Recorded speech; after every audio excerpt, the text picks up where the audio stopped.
Hi, I'm Janelyn Phillips. I'm a community pharmacist. We are going to ask you a bunch of questions about antidepressants. The first one is, what chemicals do antidepressants release in the brain? There are a couple chemicals actually, serotonin being one, norepinephrine, and dopamine as well. Those are the three primary ones.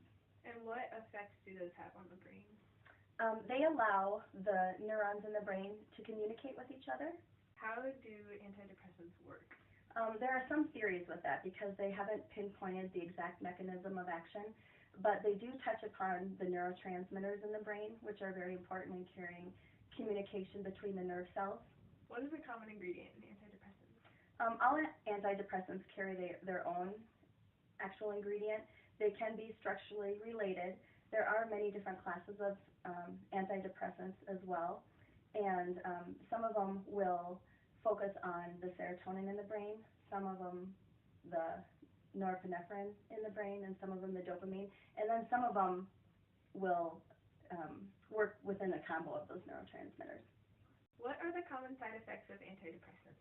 Some antidepressants can cause a patient to be drowsy, and some antidepressants can also cause a little stimulation in the patient, so they might have trouble sleeping. They also can cause weight gain. They also can cause an upset stomach and even headaches as well. What is depression caused by? It's hard to say. There are a lot of theories on what will cause depression. There are a lot of studies out there that also evaluate that scientifically. But depression is caused by, it can be an immediate happening, such as an illness or an accident, and it can also be a gradual occurrence, I guess, or a gradual progression of a situation or environmental factor.